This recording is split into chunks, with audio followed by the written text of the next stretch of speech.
Aku seorang nabi yang tidak berbohong. Aku keturunan Abdul Muttalib. Penaklukan umat Islam di Jazirah Arab. Inilah peristiwa Hunain.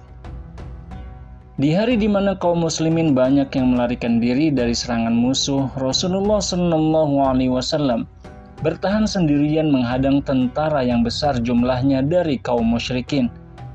Beliau menaiki tunggangannya dan menghadang kumpulan pasukan musyrikin sambil berteriak, "Aku seorang nabi yang tidak berbohong, aku keturunan Abdul Muttalib." Inilah peristiwa Hunain. Setelah penaklukan kota Mekah dalam peristiwa Fathu Mekah pada tahun 8 Hijriah, kabilah-kabilah Arab banyak yang memeluk agama Islam, dan tidak tersisa dari kabilah yang belum masuk Islam kecuali sedikit. Di antaranya adalah kabilah Hawazin. Kabilah Hawazin merupakan kabilah yang besar penduduknya.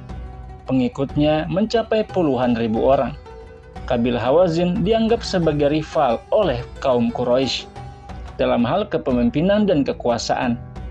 Akan tetapi kepemimpinan Quraisy saat itu dipegang oleh Rasulullah Muhammad SAW. Saat itu, kebanyakan kabilah-kabilah Arab telah tunduk serta patuh terhadap hukum dan kepemimpinan Islam yang tidak terkalahkan dan kuat. Dan para pemimpin kabilah Hawazin menganggap bahwa perpindahan kepemimpinan hanya masalah waktu saja, antara mereka yang diserang atau mereka yang menyerang. Kabilah Hawazin pun menyiapkan pasukan untuk melawan kaum Quraisy sebelum mereka diserang. Kabilah Hawazin dan Sakif menyiapkan 20.000 prajurit dan mereka berkemah di lembah Autas. Mereka bersiap untuk menyerang kaum Quraisy.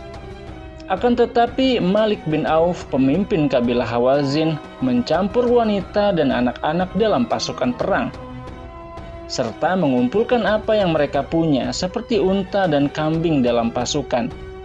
Hal ini dilakukan untuk membangkitkan semangat pasukan dalam berperang agar mereka berperang sampai mati dalam mempertahankan harta benda mereka. Tetapi salah seorang pemimpin Hawazin yang merupakan orang yang cerdik dan cerdas bernama Duraid bin Sammah, yang merupakan orang yang buta dan berusia lebih dari 100 tahun. Saat itu dia mengetahui apa yang dilakukan oleh Malik bin Auf. Dia pun mengejek Malik dan berkata, "Keluarga dan hartamu akan berada dalam bahaya, wahai Malik." Akan tetapi Malik bersikeras dengan pendapatnya dan memberitahu Duraid bahwa dia tidak akan mundur. Duraid berkata, "Kalau begitu bersembunyilah wahai Malik, karena pasukan Islam tidak ada tandingannya di medan peperangan terbuka. Mereka sangat terkenal dan dianggap yang terkuat di Jazirah Arab." Rasulullah mengutus Abdullah bin Hadrat ke perkemahan pasukan Hawazin di lembah Autas untuk mengetahui tentang keadaan pasukan Hawazin. Abdullah bin Hadrat segera kembali kepada Rasulullah untuk mengabarkan bahwa kabilah Hawazin telah bersiap-siap untuk menyerang kota Mekah. Maka Rasulullah keluar kota bersama pasukannya untuk melindungi kota Mekah dan bergabung bersama Rasulullah 10.000 prajurit muslim yang sebelumnya menaklukkan kota Mekah, ditambah dengan 2.000 pasukan dari kabilah Quraisy. Maka jumlah pasukan muslim saat itu sebanyak 12.000 prajurit. Saat itu Rasulullah SAW keluar bersama para pasukan dari Quraisy untuk menyatukan hati mereka dengan umat Islam yang lain, dan pembagian harta rampasan atau ghanimah merupakan salah satu cara paling baik untuk menyatukan dan menguatkan persaudaraan antara penduduk Mekah dan Madinah. Maka dengan begitu Rasulullah SAW ingin meneguhkan iman dan Islam di dalam diri orang-orang Quraisy, sebagaimana firman Allah dalam Al-Quran, "Wal mu'allafati qulubuhum", para mu'allaf yang dibujuk hatinya. Dan pada tanggal 10 Syawal, Rasulullah SAW bersama pasukannya sampai di Autas, tepatnya di lembah Hunain, dan beliau membagi pasukannya menjadi beberapa batalion, dan di setiap batalion terdiri dari 700 orang prajurit. Adapun salah satu kesatria muslim yang paling pemberani adalah pedang Allah yang terhunus, Saifullah al-Maslul, yaitu Khalid bin Walid. Dia dan pasukannya lah yang terdepan dalam peperangan. dan Khalid bin Walid menyerang dengan kekuatan penuh di lembah Hunain, sampai kemudian nampak debu dan juga anak-anak panah pun ditembakkan oleh orang-orang kafir ke arah Khalid bin Walid dan juga ke arah pasukan muslim. Maka anak-anak panah pun datang dari segala arah kepada pasukan muslim, dan pasukan muslim pun mulai gentar. Lalu Khalid bin Walid berteriak dengan keras dan memerintahkan pasukannya untuk bertahan. Akan tetapi pasukan muslim mulai mundur dan melarikan diri, dan Khalid bin Walid pun terluka, terkena 3 anak panah dan lukanya sangat parah. Pasukan muslim kemudian mundur dan melarikan diri, sehingga pasukan muslim yang mundur tersebut bertemu dengan sisa pasukan yang dipimpin Rasulullah.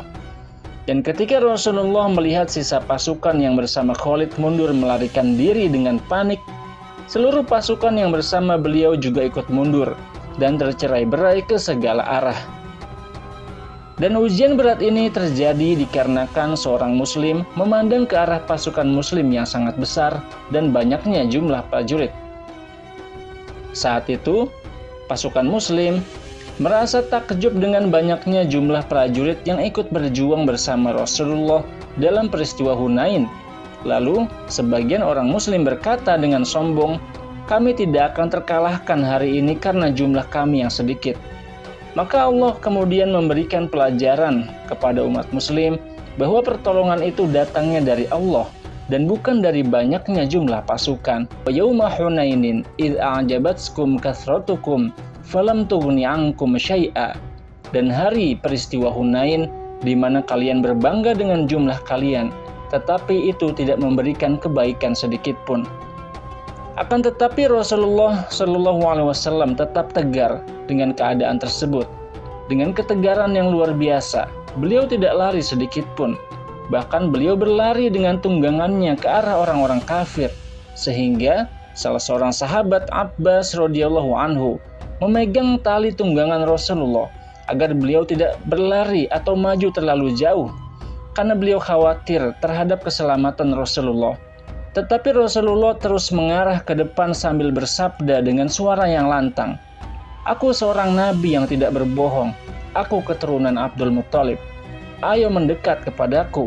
Aku utusan Allah. Aku Muhammad bin Abdullah." Dan saat itu Rasulullah Shallallahu Alaihi Wasallam tetap tegar dan ikut bertahan bersamanya 10 kesatria terbaik kaum muslimin. Di antaranya adalah Abu Bakar As-Siddiq, Umar bin Khattab, Ali bin Abi Thalib, Abbas dan anaknya Fadil bin Abbas dan Usamah bin Zaid. Maka para prajurit Hawazin memanfaatkan kelemahan pasukan muslim dan mereka bergegas menyerang ke arah Rasulullah Shallallahu Alaihi Wasallam. Dan di antara mereka ada seorang ksatria besar di atas unta ingin membunuh Rasulullah. Lalu Ali bin Abi Thalib maju melompat ke atas unta dan mencengkram dan menurunkan prajurit tersebut dari unta. Kemudian Ali menghunuskan pedang ke tubuh prajurit tersebut dan membunuhnya. Kemudian Rasulullah memerintahkan Abbas untuk memanggil pasukan muslim yang mundur, karena Abbas memiliki suara yang nyaring. Dan ketika pasukan muslim mendengar panggilan Rasulullah dan pamannya Abbas, mereka bersegera menuju Rasulullah sambil berkata, "Labbaika ya Rasulullah, kami penuhi panggilanmu wahai Rasulullah." Rasulullah berada di depan dan pasukan muslimin berbaris di belakang beliau sampai mereka berhadap-hadapan dengan pasukan Hawazin yang dipimpin oleh Malik bin Auf. Lalu Rasulullah mengambil segenggam tanah dan melemparkannya ke arah musuh-musuh Islam sambil berkata, "Tersesatlah wajah-wajah kalian." Maka debu-debu masuk ke hidung dan mata para prajurit Hawazin, dan pasukan muslim terus maju dan pasukan Hawazin mulai mundur ke belakang. Dan Malik merasa bahwa kekalahan pasukan Hawazin sudah di depan mata. Lalu dia memutuskan untuk menarik mundur pasukannya dan memerintahkan tentara Saqif untuk menahan dan menghadapi pasukan muslim agar pasukan Hawazin bisa mundur. Akan tetapi pasukan Saqif tidak mampu untuk bertahan melawan pasukan muslim dan bermaksud untuk mundur juga. Dan setelah kaum muslimin menghancurkan pertahanan kaum Saqif dengan sempurna, Malik bin Auf memutuskan untuk mundur ke ujung lembah dan menyiapkan kembali barisan pasukannya dengan harapan bahwa pasukan Hawazin akan mampu mengalahkan pasukan Rasulullah Shallallahu Alaihi Wasallam. Tetapi jauh sekali dari harapan, karena pasukan Muslimin telah menguasai seluruh lembah Hunain, dan Rasulullah menyiapkan barisan pasukannya dengan menempatkan para prajurit terbaik umat Islam di barisan paling depan. Mereka adalah pasukan terpilih dan ksatria-ksatria Arab yang gagah berani. Rasulullah kemudian mencari Khalid bin Walid dan beliau menemukannya terjebak di pinggiran lembah karena luka yang sangat parah. Rasulullah kemudian mendekat lalu meniup luka dan mendoakannya. Khalid seketika itu berdiri kembali, sembuh dan sehat kembali seperti orang yang tidak terkena apa-apa. Kemudian Khalid menaiki tunggangannya, maju ke depan bersama para prajurit di barisan depan. Pasukan Muslimin di depan dipimpin oleh Zubair bin Awam dan pasukan yang lain dipimpin oleh Khalid bin Walid. Mereka menghadapi pasukan Hawazin yang dipimpin oleh Malik bin Auf di pinggiran lembah. Pasukan Muslimin akhirnya mampu mengalahkan pasukan Hawazin secara keseluruhan. Pasukan Malik bin Auf lari tunggang langgang ke segala arah. Sebagian mereka lari ke arah Taif bersama kabilah Saqif untuk mempertahankan benteng. Dan sebagian yang lain lari ke lembah Nakhlah, dan pasukan yang lain lari ke perkemahan mereka di Autas untuk melindungi wanita dan anak-anak agar tidak menjadi harta rampasan perang di tangan kaum muslimin. Rasulullah kemudian memerintahkan Khalid bin Walid dan Zubair bin Awam untuk bertahan di lembah Hunain sebagai perlindungan dari musuh. Rasulullah juga memerintahkan Abu Amir Asy'ari dan saudaranya Abu Musa Asy'ari untuk bergerak ke Autas untuk menguasai perkemahan Hawazin. Abu Amir Asy'ari kemudian terlibat pertempuran yang sengit dengan Malik bin Auf. Abu Amir mampu membunuh 9 prajurit Hawazin, akan tetapi dia terbunuh juga di akhir peperangan. Kemudian kepemimpinan pasukan diserahkan kepada saudaranya Abu Musa Asy'ari, sampai Allah Subhanahu wa Ta'ala memberikan kemenangan dan pasukan muslimin mampu menghancurkan kabilah Hawazin dengan gemilang. Dengan kekalahan ini, kabilah Hawazin mundur dari Autas. Kemudian pasukan muslimin menguasai perkemahan mereka di Autas serta merampas harta benda kabilah Hawazin yang ada di Autas. Rasulullah kemudian memerintahkan untuk mengirim harta ghanimah ke lembah Ja'ranah di bawah pengawasan Badil bin Waraqah. Rasulullah juga mengutus pasukan yang lain ke Wadi Nakhlah untuk menghancurkan sisa-sisa kekuatan Hawazin. Kekuatan Hawazin di Wadi Nakhlah akhirnya mundur ke kota Taif. Melihat keadaan ini, Rasulullah mengumpulkan pasukannya untuk bersiap-siap menyerang kota Taif. Di barisan paling depan terdapat pasukan pilihan, yang salah satu ksatria tersebut adalah Khalid bin Walid, sang pedang Allah yang terhunus. Malik bin Auf, pemimpin Hawazin, pada akhirnya sadar dan mendapati bahwa pendapat dari Duraid bin Sammah benar adanya. Melakukan perlawanan terhadap kaum muslimin di medan terbuka merupakan perbuatan bunuh diri. Dengan keadaan ini, Malik bin Auf memerintahkan pasukannya untuk bertahan di dalam kota Taif. Adapun Rasulullah bersama 12.000 prajurit telah sampai di Taif untuk melakukan pengepungan. Setelah sebelumnya, penduduk Taif menghasut kaum miskin dan anak-anak untuk mencela, menghina, dan melempari Rasulullah dengan batu ketika beliau berdakwah mengajak mereka untuk memeluk agama Islam. Akan tetapi Allah Subhanahu wa Ta'ala mengangkat agama Islam di tempat yang tertinggi. Ini adalah janji Allah dan Rasul-Nya. Maha benar Allah Subhanahu wa Ta'ala. Rasulullah Shallallahu Alaihi Wasallam kemudian kembali ke kota yang tidak mau mengikuti ajakannya tersebut. Bahkan penduduknya menganggap Rasulullah adalah seorang pembohong. Namun kini Nabi Muhammad datang dengan 12.000 prajurit. Dan kekuatan pasukannya disegani dan ditakuti oleh bangsa Arab. Maka penduduk Taif tidak punya pilihan kecuali memeluk Islam atau terkubur dalam tanah. Di hari pertama Rasulullah menyerang kota Taif, pasukan muslimin dihujani dengan puluhan ribu anak panah, di mana hal ini menyebabkan melemahnya barisan pasukan muslimin dan mereka pun mundur untuk bertahan. Kemudian Rasulullah memerintahkan pasukan muslim untuk menyiapkan perkemahan pasukan jauh dari tembok benteng agar tidak terkena anak panah dari pasukan Saqif. Kemudian Rasulullah mengutus seorang laki-laki dari kaum Ansar untuk mendekat ke tembok benteng Taif dan berkata dengan jelas bahwa setiap laki-laki yang keluar dari benteng yang menyerah dan beriman, maka dia akan aman. Karena Rasulullah dikenal tepat janji dan tidak berkhianat, sebagian pasukan keluar dari benteng untuk meminta perlindungan dari Rasulullah, dan Rasulullah pun menjamin keselamatan mereka. Pada akhirnya pasukan yang menyerahkan diri tersebut menyatakan keislaman mereka dan bergabung dengan kaum muslimin. Kemudian Yazid bin Zam'ah pergi ke arah tembok benteng dan dia meminta perlindungan agar bisa mendekat ke tembok untuk melakukan dialog dengan para pembesar Taif. Orang-orang kafir pun memberikan perlindungan agar Yazid bin Zam'ah dapat mendekat ke arah tembok. Tetapi ketika Yazid bin Zam'ah telah mendekat, mereka melemparinya dengan batu dan anak panah. Maka terbunuhlah Yazid seketika itu. Pasukan muslimin sangat marah. Khalid bin Walid kemudian keluar dengan tunggangannya, meminta untuk berduel melawan orang yang paling kuat di antara mereka.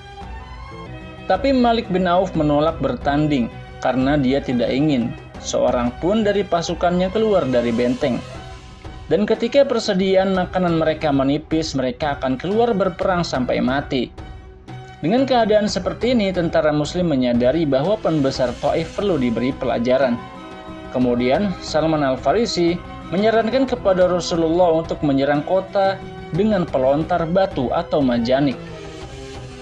Salman berkata, "Kami di Persia membangun pelontar batu ketika kesulitan untuk menaklukkan kota." Rasulullah Shallallahu Alaihi Wasallam kagum dengan pendapat ini dan menugaskan Salman Al-Farisi membangun pelontar batu. Ketika pembangunan telah selesai, Salman Al-Farisi dan Tufail bin Amr Ad-Dusi beserta 400 orang prajurit pergi membawa pelontar dan mulai melontarkan batuan-batuan besar ke arah tembok benteng sepanjang hari. Tetapi tembok benteng tidak berdampak apa-apa karena tembok benteng kota Taif sangat kokoh. Kemudian kaum muslimin berusaha membuka benteng dengan cara lainnya, seperti menyerang di malam hari atau menggunakan pelontar batu untuk mendobrak pintu gerbang. Dan usaha ini hampir berhasil membuka pintu benteng, akan tetapi pasukan Saqif menyalakan api membakar pelontar batu tersebut. Ketika pelontar itu mendekati pintu benteng yang pada akhirnya memaksa pasukan muslim untuk mundur. Kota Taif dikelilingi oleh taman-taman dan pepohonan buah-buahan. Pasukan muslim memutuskan untuk membakar taman supaya pasukan kabilah Saqif kelaparan, sehingga memaksa mereka untuk menyerah. Tetapi pasukan Saqif mengirim surat kepada Rasulullah memohon atas nama Allah yang pemurah agar tidak membakar taman. Karena jika kota dapat dikuasai oleh umat Islam, maka taman ini akan dimiliki oleh orang Islam. Rasulullah pun menerima kemauan mereka dan berjanji tidak akan merusak taman. Sekarang Anda dapat bandingkan perlakuan pasukan Saqif terhadap Yazid bin Zam'ah saat datang untuk meminta dialog dengan perlakuan Rasulullah terhadap kemauan orang-orang kafir. Salawat dan salam selalu tercurah kepada orang yang diutus sebagai rahmat bagi dunia. Dialah pemimpin Bani Adam yang paling baik akhlaknya. Pengepungan kota Taif berlangsung selama 20 hari. Setelahnya Rasulullah memutuskan untuk tidak mengepung kota lagi. Beliau mendoakan pasukan musuh agar diberi hidayah. Allahumma hdi Saqifan lil Islam. Ya Allah, berikanlah hidayah kepada orang-orang Saqif agar memeluk agama Islam. Dengan demikian berakhirlah pengepungan kota Taif. Setelah gugur sebanyak 17 orang pasukan muslim, 5 orang gugur ketika perang Hunain dan 12 gugur ketika pengepungan kota Taif. Ketika Rasulullah kembali ke Mekah, beliau melewati lembah Ja'ranah, tempat dikumpulkannya ghanimah, harta rampasan perang seperti domba, unta, senjata, harta benda, wanita dan anak-anak di bawah pengawasan Badil bin Waraqah. Rasulullah memerintahkan Badil bin Waraqah agar memberi perlakuan baik terhadap tawanan, memberi mereka makan dan pakaian, memberikan mereka tempat tinggal di perkampungan Ja'ranah, dan tidak membiarkan mereka berada di tanah lapang dan tidak menyakiti seorang pun tawanan. Rasulullah kemudian membagi ghanimah berdasarkan syariat Islam. Beliau membaginya menjadi 4 bagian. 1/5 dari ghanimah untuk kaum muslimin. Beliau memberikan 5 unta atau 40 kambing untuk setiap prajurit, ditambah sedikit bagian harta. 12 ekor unta dan 120 kambing untuk setiap pemimpin pasukan. Adapun 1/5 terakhir menjadi tanggung jawab Rasulullah yang dapat beliau gunakan ketika diperlukan. Pembagian ghanimah di kalangan bangsa Arab merupakan salah satu perbuatan yang mulia. Oleh karena itu, Rasulullah melaksanakannya agar hati penduduk Mekah tetap tenang. Akan tetapi, pembagian ghanimah ini menimbulkan ketidakpuasan dari kaum Ansor. Hingga sebagian dari mereka berkata, jika ini merupakan perintah dari Allah, kami akan patuh dan taat. Tapi jika dari Rasulullah, kami akan menegurnya. Karena beliau lebih mengutamakan orang yang baru masuk Islam daripada kabilah-kabilah yang membantu beliau dan memberikan beliau tempat berteduh dari kalangan Ansor. Mendengar hal ini Rasulullah sangat sedih. Lalu beliau mengundang kaum Ansor untuk menemui beliau di sebuah ruangan. Kemudian beliau bersabda, apakah kalian lebih suka pergi membawa kambing dan domba atau pergi bersama Rasulullah Shallallahu Alaihi Wasallam? Maka Nabi Muhammad berkata, seandainya orang lain berjalan melewati lembah dan kaum Ansor mendaki gunung, niscaya aku mengikuti kaum Ansor berjalan mendaki gunung. Dengan harapan, kabilah Hawazin terketuk hatinya untuk memeluk agama Islam. Dan Rasulullah dapat mengembalikan tawanan wanita dan anak-anak kepada kabilah Hawazin karena mereka sudah masuk Islam dengan selamat. Rasulullah menunggu sebulan penuh, tetapi tidak ada seorang pun dari kabilah Hawazin yang datang untuk meminta keluarganya. Hal ini membuat Rasulullah akhirnya membagi tawanan wanita dan anak-anak kepada tentara muslim dengan jumlah 6.000 orang tawanan. Setelah selesai pembagian tawanan, tiba-tiba datang utusan Hawazin, menyatakan keislaman dan memohon kepada Rasulullah agar mengembalikan keluarga mereka, wanita dan anak-anak mereka. Rasulullah memuliakan para utusan dan menceritakan bahwa beliau sangat berangan-angan agar kabilah Hawazin meminta keluarga mereka. Maka beliau dengan senang hati mengembalikan keluarga mereka. Tetapi mereka sudah terlambat karena tawanan sudah dibagikan kepada kaum muslimin. Rasulullah Shallallahu Alaihi Wasallam berjanji kepada utusan tersebut akan meminta kembali semua tawanan yang dibagikan kepada kaum muslimin. Ketika Rasulullah meminta kembali tawanan yang telah dibagikan, kaum muslimin mengembalikan semuanya kecuali sedikit yang tidak mengembalikan karena mereka menganggap bahwa tawanan merupakan hak mereka dari harta ghanimah. Melihat ini Rasulullah berjanji untuk mengganti tawanan yang tidak dikembalikan dengan harta dari Baitul Mal. Mereka pun setuju. Setelah seluruh tawanan terkumpul, Rasulullah Shallallahu Alaihi Wasallam kemudian mengembalikannya kepada kabilah Hawazin. Para pembesar Hawazin melihat tindakan penyayang Rasulullah, akhirnya mereka mendatangi Rasulullah dengan sukarela memeluk agama Islam. Beberapa saat setelahnya Malik bin Auf pun menyatakan keislamannya dan memohon agar dia dimaafkan. Rasulullah pun memaafkan dan memuliakan Malik bin Auf serta mengembalikan keluarganya. Kemudian setelah beberapa minggu seluruh kabilah Hawazin masuk Islam. Dan tidak tersisa kecuali kaum Sakif saja yang belum masuk Islam. Melihat keadaan ini, kaum Sakif pun berpikir tidak ada jalan keluar, kecuali mereka juga harus memeluk agama Islam. Seandainya tidak berislam, maka mereka akan diperangi oleh saudara mereka sendiri dari kabilah Hawazin yang sudah memeluk Islam. Akhirnya kaum Sakif pun mendatangi Rasulullah Shallallahu Alaihi Wasallam menyatakan keislaman mereka secara sukarela. Kejadian ini merupakan jawaban dari Allah Subhanahu wa Ta'ala atas doa Rasulullah sebelumnya yang mendoakan kaum Sakif agar mendapatkan hidayah dan memeluk Islam. Allah Subhanahu wa Ta'ala memuliakan kekuasaan Islam dengan menjadikannya suatu kekuatan terbesar di Jazirah Arab, membentang dari barat Jazirah Arab seperti Yaman sampai Tabuk. Semua wilayah tersebut berada di bawah kekuasaan Rasulullah Shallallahu Alaihi Wasallam. tidak tersisa kecuali sebagian timur jazirah yang dikuasai bangsa Arab yang masih kafir, serta bagian tenggara yang dikuasai oleh Musailamah Al-Kazzab. Musailamah Al-Kazzab dan pengikutnya merupakan perkara serius dan penting karena dia mengirim surat kepada Rasulullah Shallallahu Alaihi Wasallam menyatakan keinginannya untuk berkongsi dalam hal kenabian. Dia menulis surat yang isinya, dari Musailamah Rasulullah kepada Muhammad Rasulullah, keselamatan atas dirimu. Kemudian aku ingin berkongsi dalam suatu perkara bersamamu. Aku memiliki sebagian bumi dan bagi bangsa Quraisy sebagian bumi yang lain. Akan tetapi bangsa Quraisy melampaui batas. Musailamah Al-Kazzab mengutus 2 orang menemui Rasulullah Shallallahu Alaihi Wasallam membawa surat tersebut. Setelah surat tersebut dibaca, Rasulullah bertanya kepada para utusan tersebut, "Apa pendapat kalian?"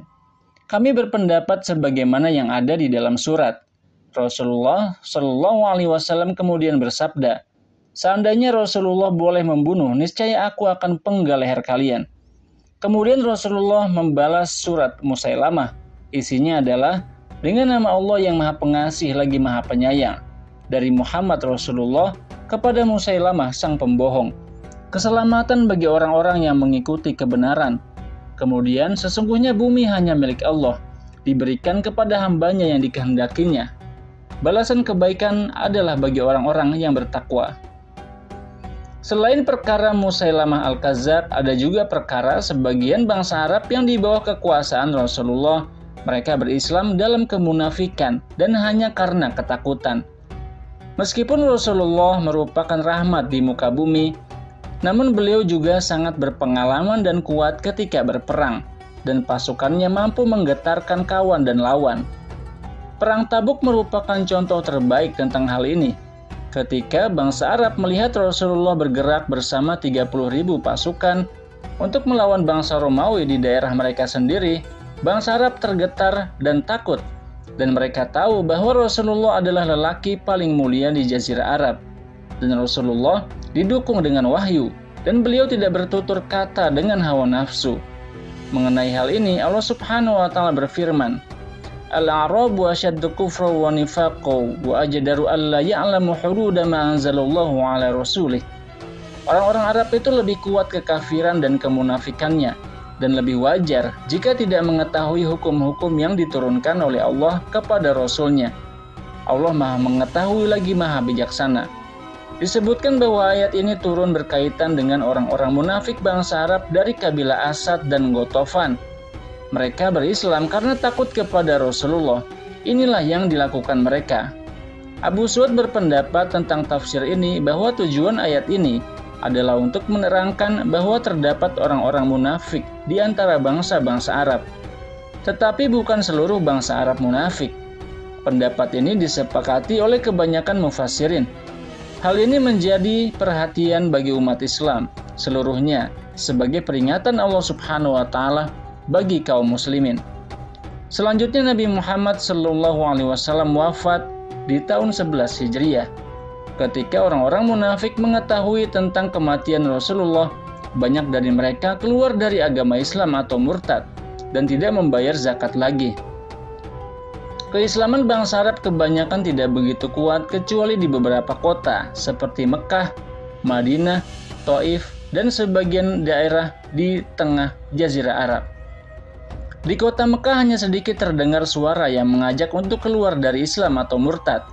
Tetapi Suhail bin Amr mengajak mereka untuk tetap kuat memegang agama Islam dan mengikuti kebenaran. Di samping itu, banyak juga kemunculan pembohong-pembohong yang mengaku-ngaku sebagai nabi, seperti Tulaiha bin Khuwailid al-Usdi, Musailamah Al-Kazzab di Yamamah, dan Sajah dari kabilah Tamim. Sebelum Nabi Muhammad wafat, beliau telah menyiapkan pasukan yang dipimpin oleh Usamah bin Zaid untuk menutup celah bangsa Romawi di Syam. Sebagian sahabat menyarankan Khalifah Abu Bakar As-Siddiq untuk tidak mengirim pasukan Usamah bin Zaid agar dapat memperkuat pasukan Muslim melawan orang-orang murtad dari bangsa Arab. Abu Bakar As-Siddiq menjawab saran mereka, "Demi Allah, yang diri Abu Bakar berada di tangannya. Meskipun saya diterkam singa, saya akan tetap mengirim pasukan Usamah bin Zaid seperti yang diperintahkan Rasulullah. Meskipun di perkampungan tidak tersisa seorang pun, tetap akan aku lakukan." Dengan berangkatnya sebagian pasukan Muslim yang dipimpin Usamah bin Zaid ke Syam, Tulaiha al-Usdi memanfaatkan kesempatan itu untuk mengirim pasukannya ke daerah Ribzah, dekat kota Madinah, dan mendirikan perkemahan pasukan di sana. Dia juga mengutus delegasi kepada Abu Bakar As-Siddiq untuk menyampaikan kabar kesediaan mereka menerima Islam, melaksanakan sholat, tapi tidak akan membayar zakat kepada siapapun, karena harta lebih utama bagi mereka. Abu Bakar As-Siddiq merespon dengan antusias para delegasi tersebut dan beliau berkata, "Aku akan memerangi mereka yang memisahkan sholat dengan zakat, karena zakat adalah haknya harta. Demi Allah, jika mereka mencegahku dengan merangkul supaya kemauan mereka dituruti, berarti mereka juga akan melakukannya kepada Rasulullah. Jika beliau masih hidup, aku akan tetap memerangi mereka." Umar bin Khattab berkata, "Demi Allah, sesungguhnya Allah Subhanahu wa Ta'ala telah mencerahkan dada Abu Bakar As-Siddiq. Aku yakin bahwa Abu Bakar As-Siddiq berada dalam kebenaran." Dengan penolakan ini, berakhirlah pertemuan dengan delegasi Tulaiha al-Usdi. Sebelum para delegasi pergi, mereka sempat melihat keadaan sekilas dan mendapati celah yang besar karena sebagian pasukan tidak berada di Madinah. Dan inilah waktu yang tepat untuk menyerang kaum muslimin. Khalifah Rasulullah Abu Bakar As-Siddiq dan para sahabat berkumpul untuk memutuskan dan mengirim berita kepada kabilah-kabilah tetangga kota Madinah yang keislamannya kuat, seperti kabilah Asja dan Juhainah dan kabilah lainnya. Mereka diminta untuk secepatnya mengirimkan tentara dan para prajurit ke kota Madinah untuk melindungi kota. Mereka pun setuju dan mengirimkan beribu-ribu pasukan ke kota Madinah. Abu Bakar As-Siddiq membagi pasukan menjadi beberapa bagian yang akan dipimpin oleh satu orang prajurit tangguh. Pasukan pertama dipimpin oleh Ali bin Abi Thalib. Pasukan kedua dipimpin oleh Zubair bin Awam. Pasukan ketiga dipimpin oleh Tolha bin Ubaidillah. Akan tetapi Ali bin Abi Thalib mendapati dalam pertempuran ada kekuatan musuh di pintu kota. Pasukan Muslim akhirnya mampu mengalahkan dan memporak-porandakan musuh-musuh Islam. Kemudian dimulailah pencarian dan penangkapan siapa saja yang termasuk dalam golongan pengikut sang Nabi palsu Tulaiha al-Usdi. Pasukan Tulaiha al-Usdi dipermalukan dan terus melarikan diri dari Ali bin Abi Thalib sampai ke wilayah Zil Hasan. Di sana Habbal, saudara Tulaiha al-Usdi, sudah bersiap menyergap pasukan Muslim. Mereka melempar kendi-kendi air dan memukul genderang untuk menakut-nakuti kuda dan unta. Dengan situasi ini, pasukan Muslim menarik diri kembali ke Madinah. Kemudian, Habbal mengumpulkan pasukannya untuk menuju Ribzah. Akan tetapi, Abu Bakar telah mengantisipasinya. Di tengah keluarnya Abu Bakar As-Siddiq dan Ali bin Abi Thalib memerangi orang-orang murtad di Ribzah, pasukan Usamah bin Zaid telah kembali dari Syam membawa kemenangan dengan pertolongan Allah Subhanahu wa Ta'ala. Abu Bakar As-Siddiq meminta Usamah bin Zaid beserta pasukan untuk istirahat di Madinah sambil melindungi kota Madinah. Kemudian beliau keluar bersama Nu'man bin Makr dan saudaranya Ali bin Abi Thalib, Sa'id bin Abi Waqqas, dan Tolha bin Ubaidillah menuju Ribzah untuk menghancurkan semua kelompok Habbal dan pasukannya. Dan beberapa sumber mengatakan bahwa Habbal hampir terbunuh, tetapi dia melarikan diri ke tempat saudaranya Tulaiha setelah pasukannya dihancurkan. Pasukan Muslim menyerang dari berbagai poros. Setiap poros diserang oleh sekelompok pasukan Muslim, sehingga orang-orang murtad mendapati kurang lebih 5 pasukan yang menyerang sekaligus, dan mereka kewalahan menghadapi serangan tersebut.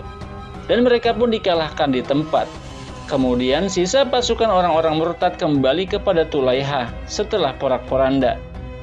Ketika berita kekalahan orang murtad sampai kepada Tulaiha, dia menjadi sangat marah. Lalu orang-orang murtad mulai membalas dendam kepada kaum muslimin di setiap tempat. Maka terjadilah kejahatan besar terhadap umat Islam, seperti pembunuhan, penyembelihan, bahkan terkadang sampai pembakaran. Abu Bakar As-Siddiq sangat marah mengetahui kejahatan ini dan bersumpah membalaskan untuk setiap tentara muslim yang terbunuh secara zalim dan keji.